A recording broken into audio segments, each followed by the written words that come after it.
Uma das questões mais difíceis, uma das que mais me perguntam aqui no meu perfil, é sobre a questão da vida após a morte. O que acontece depois que a gente morre? O que acontece com as pessoas depois que elas passam por essa vida sem acreditar em Deus? Existe um propósito? Existe um depois? Existe uma reencarnação? Essa é uma das maiores questões que permeiam a nossa vida, porque a gente cresceu ouvindo o tempo inteiro sobre céu, sobre inferno, sobre condenação, sobre você ser uma pessoa boa para você ir para o céu. Porque se você for uma pessoa ruim, você vai para o inferno. Ou então que você precisa de uma salvação para você depois ter uma vida boa. Mas essas questões, elas ficam muito mais ali na cabeça das pessoas, né? Porque a maioria não tem uma vida boa. A maioria não vive uma vida feliz aqui e agora.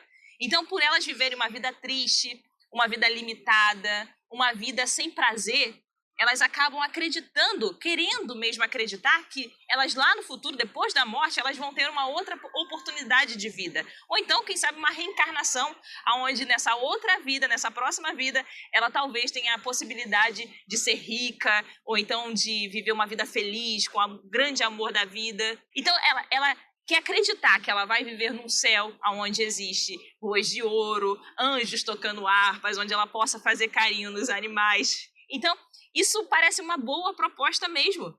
Então, é mais fácil você acreditar nisso do que você simplesmente acreditar que você vai morrer e não vai ter nada depois. Porque se sua vida já é ruim hoje, agora, então, por que vale a pena continuar vivendo? Isso é o que a grande maioria das pessoas acabam se questionando. E isso acaba trazendo uma autorresponsabilidade, porque quando você descobre que não vai haver um depois, que não existe um céu, não existe um inferno, não existe uma outra vida, uma outra possibilidade onde você possa ser feliz, você começa a descobrir que é você quem vai fazer sua vida feliz agora, no hoje, no presente. E aí é a hora que você começa a se questionar. Então, o que eu faço com esse relacionamento ruim que eu tenho? Com esse emprego de merda que eu tenho? O que eu faço com essa vida ruim que eu levo todos os dias, onde eu acordo e repito ela todo santo dia? Eu acordo, tomo meu café da manhã, meu café com pão, pego o trem, pego o metrô, vou para o trabalho, passo o dia inteiro lá, volto para casa. Às vezes é muita briga dentro de casa. Muitas vezes você tem que cuidar do seu pai que está doente, da sua mãe que está doente, e você não consegue viver sua vida.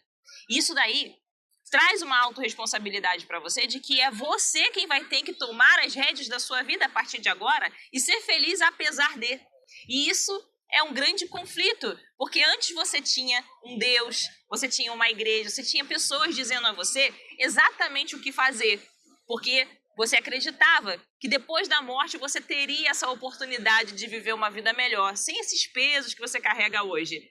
Só que quando você se torna descrente, você descobre que Deus nunca existiu, que não existe nada do que está escrito ali na Bíblia, que não existe céu, não existe isso. Quando você descobre, você fica com um vazio muito grande. Porque e agora? E agora? No que eu vou acreditar? Como é que eu vou continuar a minha vida? Qual o propósito dela? A maioria das pessoas vem me perguntar sobre isso. Qual é o propósito da vida se não existe um céu, se não existe o inferno? E o que eu faço a partir de agora? E aí é que está o ponto. Quando você descobre que não existe um céu, que não existe um depois da morte, você começa a viver no hoje, no agora. E você se concentra em tornar a sua vida melhor todos os dias. Quando você acorda, você está programado, você se programa para poder fazer daquele dia o melhor da sua vida, porque você sabe que ele pode ser o último. Então você passa a amar mais as pessoas à sua volta, você começa a se dedicar mais, ser melhor como pessoa, porque tudo que você tem é o hoje, é o agora. A gente está no presente e é isso que tudo que nós temos. A vida tem significado nela mesma e você vai dar o significado que você quiser. Não existe nada e nem ninguém no mundo que possa dar um significado para a sua vida. É você quem vai decidir o que é importante para você, o que é certo e errado, o que é justo, o que é injusto. Eu não estou falando aqui, obviamente, de leis. Existem leis para que a gente possa conviver bem em sociedade, mas eu estou falando do que as pessoas consideram como certo e errado. Por exemplo, as pessoas costumam a considerar que alguém que vive uma vida onde ela transa com muitas pessoas, isso é errado, e que casar com uma pessoa só e se manter com ela a vida inteira é o certo. Esse é o certo para você? Escolhe o seu certo, escolhe o seu errado, escolhe o que é justo para você, escolhe o que é injusto para você. Você é único, você é um ser individual, você não tem que ficar olhando para a vida dos outros e comparando a sua vida à deles. Cada um vai ter uma vida e cada um vai fazer a sua própria escolha. Para de ficar dentro desse quadradinho, dentro dessa bolha religiosa, onde todo mundo tem que ser igual, todo mundo tem que seguir a mesma regra, a mesma doutrina, o mesmo valor moral. Isso não existe. A igreja fez isso para poder manter o controle das pessoas. E o problema grande nisso tudo é que quando você vive dentro desse contexto religioso, você fica traumatizado de fato, porque você carrega tantos dogmas, tantos preconceitos, tanta discriminação com os outros, você se discrimina, você tem preconceito com você mesmo, com quem você é. Quantas mulheres eu atendi e atendo que nunca olharam para os seus corpos com um olhar sem julgamento, sem vergonha. Nunca olharam sua própria periquita e olhou com um olhar sem julgamento. Elas se recriminam, elas sentem vergonha, sentem nojo, muitas vezes, de si mesmas. E não estou falando só sobre isso, estou falando também de pessoas homossexuais que nasceram assim, mas têm vergonha de ser quem são. Elas têm vergonha porque disseram para elas que elas são abominações, que elas são erradas, que elas são culpadas por serem quem são. Olha que absurdo, isso traz traumas tão profundos, traz medo, traz ansiedade, traz culpa, traz vergonha. E carregar isso é tão pesado que muitas pessoas tiram suas próprias vidas por causa desses traumas. A questão é que ninguém nunca falou sobre isso. Você pode estar aí, por exemplo, com a sua vida financeira empacada. Pode ser que você não consiga avançar na sua vida. A sua vida está travada financeiramente, você está no emprego ruim, você está vivendo uma vida ruim, você não conquista os seus sonhos, você não consegue nem sair do lugar para ir em busca dos seus sonhos. E você nem sabe que isso vem dos traumas religiosos. Quantas e quantas pessoas não conseguem ter um sexo gostoso, um sexo prazeroso, não gozam, não conseguem gozar com seus parceiros sexuais, porque elas vivem esses traumas religiosos constantemente. Têm vergonha dos seus corpos e têm vergonha também de se expressar sexualmente, porque elas ensinaram que elas devem se colocar numa caixinha, serem mulheres reprimidas. Geralmente o que você ouve é que existe a mulher para casar e a mulher para se ter prazer. A mulher, para se ter prazer, é aquela que ele paga. É a de casa, é aquela para poder lavar, cozinhar, cuidar dos filhos, né? Mas não é para ter prazer. É só para fazer ali, cumprir com a obrigação. Então, muitas mulheres vêm a mim, se tratam comigo, justamente falando a respeito disso, porque elas são travadas, elas vivem esses traumas psicológicos e elas não conseguem se desprender disso, e muitas não sabem que essas crenças elas vêm dos traumas religiosos. Elas pensam dessa forma porque elas foram traumatizadas pelas crenças religiosas. Tudo que ela aprendeu lá atrás sobre como ela deve se comportar, sobre a vergonha de si mesma, sobre a maneira como ela tem que se vestir, a maneira como ela tem que falar, a maneira como ela tem que agir dentro de casa, isso se torna um trauma. E essas mulheres, elas vão vivenciando essas experiências e não sabem que elas podem se curar, que elas podem se recuperar disso, porque elas não sabem de onde vem, elas não conhecem a raiz. A maioria das pessoas não sabe que a raiz dos seus traumas está dentro da religião, dentro desses dogmas, dentro dessas crenças. E por isso elas não conseguem se curar. Elas procuram por psicólogos, procuram por terapia, tomam medicações, mas não conseguem curar esses traumas porque não entendem de onde vem a raiz desses problemas. E a verdade é que nenhum psicólogo ou ninguém toca nesse assunto, ninguém fala sobre os traumas religiosos. A maioria dos psicólogos, eles tratam de forma generalizada. Eles não tocam nesse assunto justamente porque a gente está vivendo num país religioso e esses psicólogos geralmente são religiosos também. E todas as vezes que você vem com uma questão, por exemplo, de vivenciar um luto, ou então de traumas que você tem dentro da sua relação sexual, a relação que você tem com o seu próprio corpo, ou então referente à sua sexualidade, eles sempre vão remeter isso de uma forma generalizada e nunca vão agir no cerne do problema. E essas questões, na maioria dos casos, estão relacionadas aos traumas religiosos, às crenças religiosas que foram impostas a você desde muito pequenininho. O problema é esse. E aí você não consegue se curar. Você não consegue nem compreender, porque você só consegue curar um problema que você tem quando você encontra a razão dele, quando você encontra a raiz desse problema. E quando você encontra a raiz desse problema, aí sim você é capaz de se curar. Mas a maioria das pessoas não tocam nesses assuntos. E aí é hora de você parar para refletir. Será que um país que foi colonizado por uma cultura cristã não influencia na sua vida? Pode ser que você não seja cristão. Pode ser que você seja de uma outra religião, ou você seja um espiritualista, pode ser que você seja um ateu, você tenha crescido no lar ateu.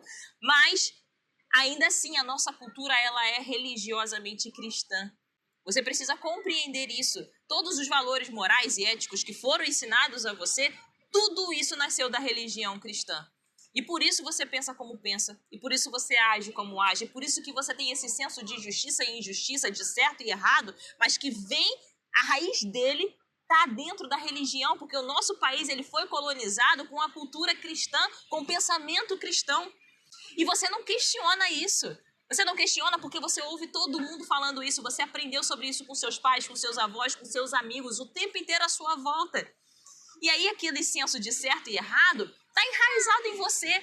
E por isso você não confronta isso. Mesmo que lá dentro você ainda questione. Você pense, isso aqui não faz sentido para mim, isso aqui não faz sentido. Eu poderia estar vivendo uma vida muito mais livre, eu poderia estar vivendo experiências que eu gostaria de viver. Mas você não vive porque você aprendeu que o certo e o errado é o que está entranhado na nossa cultura. E aí você não questiona. E por isso a maioria das pessoas não vão se curar desses traumas. Porque enquanto você não compreender de onde vêm essas crenças que você tem alimentado, que tem feito você agir como você age, pensar como você pensa, você nunca vai conseguir se curar disso tudo. E é por isso que eu afirmo para você, 90% da população brasileira vive esses traumas religiosos. Você sendo ateu, você sendo agnóstico, você sendo sem religião, você sendo humanista, não importa. Todas essas crenças que estão enraizadas em você cresceram dentro dessa influência religiosa. E é por isso que você não consegue se desfazer desses traumas, você não consegue se libertar desses traumas. As pessoas não falam sobre isso, os psicólogos não falam sobre isso. Quando você busca por ajuda, quando você busca alguém que te apoie nessa questão, você não encontra. O que é muito fácil quando alguém, por exemplo, se divorcia, quando alguém perde um ente querido, quando alguém tem problemas em outras áreas, elas procuram por ajuda e elas conseguem encontrar essa ajuda e se libertar desses problemas. Porque existe apoio para isso. Mas quando você sai da religião, quando você se desprende dessas crenças, você vive o mesmo luto que as outras pessoas passam. Você passa pelos mesmos traumas, pelos mesmos problemas. A questão é que você não tem apoio da sua família, você não vai ter apoio dos seus amigos, muito pelo contrário, eles vão se afastar de você. Você não vai ter apoio psicológico porque os psicólogos não falam sobre isso. Ao contrário, eles vão te incentivar a buscar ainda mais uma espiritualidade, uma religião para você se curar. E é por isso que você não consegue se libertar, é por isso que você não consegue se livrar desses traumas. E entendendo sobre o propósito da vida, sobre não existir uma vida após essa, não ter um céu, não ter um inferno, não ter uma reencarnação, uma outra oportunidade de você viver, você precisa entender que tudo que você tem está no aqui e agora. Não existe essa ideia de ter um propósito estático. A vida não é estática, ela muda o tempo inteiro. Você dá o propósito que você quiser, você dá o sentido que você quiser, o significado que você quiser. É você quem escolhe, você tem esse poder. Até porque, às vezes, você está com um propósito aqui e acontece uma coisa trágica na sua vida. E tudo isso aqui vai mudar. Você vai mudar, você vai ser outra pessoa. Eu costumo dizer que nós não somos, nós estamos. Hoje eu estou isso, mas amanhã eu posso estar aquilo. Eu posso estar outra pessoa, querendo outras coisas, querendo mais da vida. E você pode viver dessa forma também. Você pode criar o seu propósito dia após dia. Você pode buscar pelas coisas que fazem sentido para você no hoje, no agora, nesse momento. Hoje você pensa assim, mas amanhã você pode pensar de forma diferente. Hoje você está num relacionamento que você acredita que é o relacionamento da sua vida, é a melhor pessoa que você conhece. Mas pode ser que amanhã não funcione mais e tá tudo certo, tá tudo bem. Porque você não é obrigada a conviver com a mesma pessoa se isso não te faz mais feliz, não te faz mais bem. Você não é obrigado a conviver com alguém para sempre, como a igreja, ela determina para você. Mesmo quando você está infeliz, a sua família também, isso tudo vai mudar. Muitas vezes a gente se sente vazio, solitário, porque a nossa família vira as costas quando você se torna descrente. Mas a família também não é para sempre. Você nasceu dela, mas você não precisa viver para ela. Você cria a sua própria vida, a sua própria família. Você saiu da sua mãe, você saiu do seu pai, mas você não precisa conviver ali o tempo todo vivendo as crenças deles. Isso foi instituído também pela religião. A religião diz isso, que você deve cuidar do seu pai e de sua mãe, honrar seu pai e sua mãe, e honrar seu pai e sua mãe não é sobre isso. Honrar seu pai e sua mãe é você ser uma pessoa boa, é você ser uma pessoa de bem, e ainda assim você precisa criar seu próprio caminho. Não é você fazer aquilo que eles acham que é certo para você, não é você seguir as crenças deles, não é você seguir aquilo que eles determinaram para sua vida, porque a sua vida é única. E ninguém pode definir ou determinar como você deve viver, a sua carreira, a forma como você vai escolher viver, a sua sexualidade, a maneira como você vai pensar, a maneira como você vai agir. Ninguém, ainda que essas pessoas sejam seus pais. E quando seus pais morrerem? Como é que vai ser sua vida daqui para frente? As pessoas se enganaram com esse conceito de honrar pai e mãe. Eles acreditam que tem que ficar ali o tempo inteiro, fazendo todas as vontades do pai e da mãe, mesmo quando já são casados, mesmo quando já são adultos. Isso é um grande absurdo, porque você acaba vivendo uma vida que foi idealizada pelos seus pais e não idealizada por você. E você deixa de viver os prazeres que você gostaria de viver. É aquilo que eu estava falando no começo. Você precisa encontrar o seu propósito em você mesmo. Ninguém pode determinar ou definir aquilo que é bom, aquilo que é certo ou errado para a sua própria vida. Aquilo que é certo e errado para os outros não é o mesmo que é para você. Você precisa ficar em paz com isso. Muitas pessoas vão considerar que ter uma casa grande, ter um carro, casar, ter filhos, essa é a vida perfeita, isso é dar certo na vida. Enquanto outras vão simplesmente achar que a vida perfeita é ser solteira, viver vários relacionamentos, pegar uma bicicleta, uma mochila e andar pelo mundo. E tá tudo bem, tá tudo certo. A vida perfeita é aquela que você escolhe e decide por você e não aquela que os outros impõem para você. Então, aceite isso como a sua própria verdade. Seja quem você é, esteja quem você está. Eu prefiro dizer isso, esteja quem você está. Porque hoje você está uma coisa, amanhã você pode estar outra. E tá tudo bem mudar. A maioria das pessoas, elas têm medo desse conceito, né, de mudança. Eu ouvi a minha vida inteira que, quando eu fazia aniversário, né, continue sendo essa pessoa maravilhosa que você é. Gente, quando você ouve isso, continue sendo essa pessoa maravilhosa que você é. Eu nunca gostei dessa frase, porque isso dá a entender que você tem que atender às expectativas do outro. Você tem que continuar sendo aquilo que ele considera ser bom para a sua vida. Considera ser bom para você. Isso não faz nenhum sentido, porque você atender às expectativas do outro, ser aquilo que o outro quer que você seja, não faz nenhum sentido para a sua felicidade. Você precisa ser aquilo que você se sente bem, aquilo que faz você feliz, e não aquilo que vai atender às expectativas dos outros. Entende? Isso é você viver a sua vida e ser quem você é. Não existe nada mais precioso, a nossa vida é tão curta, entende isso? Não existe um pós-morte. Não existe uma vida aonde você, depois da morte, você vai viver. Não existe um céu, não existe uma reencarnação onde você vai ter uma outra oportunidade, a sua oportunidade é essa. E que bom, olha que sorte que você tem de estar vivendo nesse planeta. Olha a quantidade de pessoas que poderiam estar no seu lugar e não estão. Foram bilhões e bilhões de espermatozoides para que você conseguisse fecundar o óvulo e tá aqui nesse momento presente, no momento em que a Terra tá estável. E que a gente está vivendo essa maravilha que está aqui. E você teve essa oportunidade, então valoriza isso. Valoriza essa oportunidade única, porque ela é muito breve, ela é muito rápida. E você ficar vivendo de acordo com as expectativas dos outros, vivendo sob dogmas de uma religião arcaica que não faz nenhum sentido. E olha que bizarra essa proposta de céu, gente. Para pensar aqui comigo, para refletir. Imagina você viver por toda a eternidade, que é o que dizem, mas eternidade nem existe, mas é o que dizem.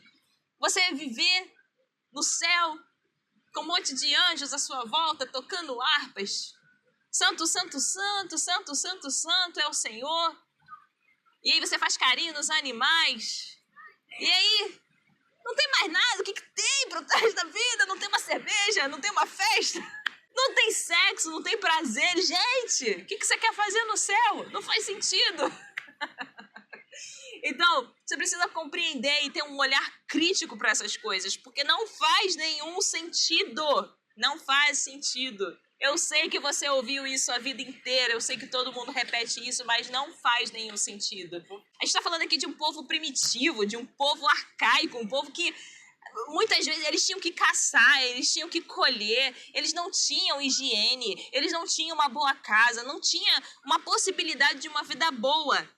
E aí por isso eles acreditavam nessa ideia de céu, é por isso que eles acreditavam em milagres, é por isso que eles remetiam tudo a uma coisa sobrenatural. Mas hoje, gente, em 2025, com toda a informação que a gente tem a nosso dispor, não é possível que você ainda queira acreditar nessas coisas. Não é possível, não tem razão para isso. Hoje você pode aceitar a sua própria existência no hoje, no agora, e criar a sua própria realidade com as verdades que você tem sobre você mesmo. E por mais nihilista que você seja, a vida é boa em si. As pessoas são boas. Existem mais pessoas boas do que pessoas ruins. A igreja, ela criou essa dualidade entre bem e o mal. E ela colocou um peso muito maior no mal. Ela fez você acreditar que as pessoas são muito mais do que boas.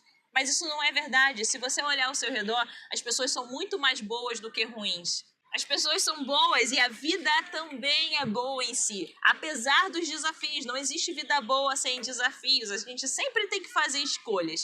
Em tudo, desde o momento que a gente abre os nossos olhos, a gente precisa fazer escolhas até da roupa que a gente vai usar. Se a gente vai tomar café da manhã ou se a gente não vai.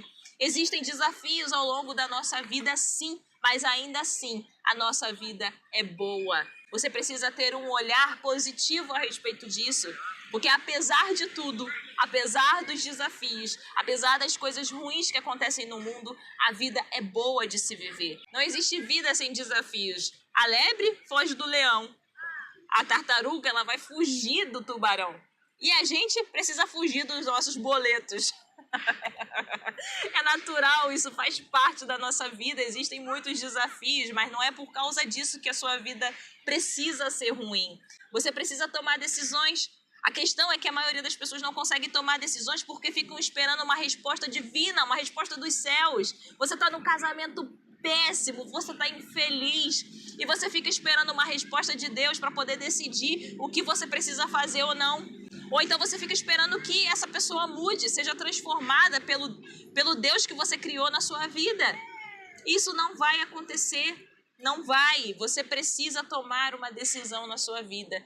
De tudo que você faz, todas as coisas à sua volta, tudo que está ruim, você pode transformar isso em algo bom, mas você precisa decidir. Você precisa tomar essa responsabilidade. Aprende a aceitar quem você é e a vivenciar a vida do jeito que você quer, do jeito que você decide. Ser quem você é a maior oportunidade, a maior beleza dessa vida. Porque por mais que a vida seja curta, você aprende a vivenciar tudo que há de bom nela. E isso que eu tô falando de bom é de acordo com aquilo que você considera bom e não com o que eu considero bom. Eu não tô aqui para ditar regras para você, eu não tô aqui para ditar dogmas para você. Ser um descrente não significa que você agora vai ganhar um manual de regras de como você ser um descrente. Não. Você ser um descrente significa que a partir de hoje é você quem cria as suas próprias regras, é você quem decide pela sua própria vida e você ter prazer naquilo que você considera prazeroso para você mesmo.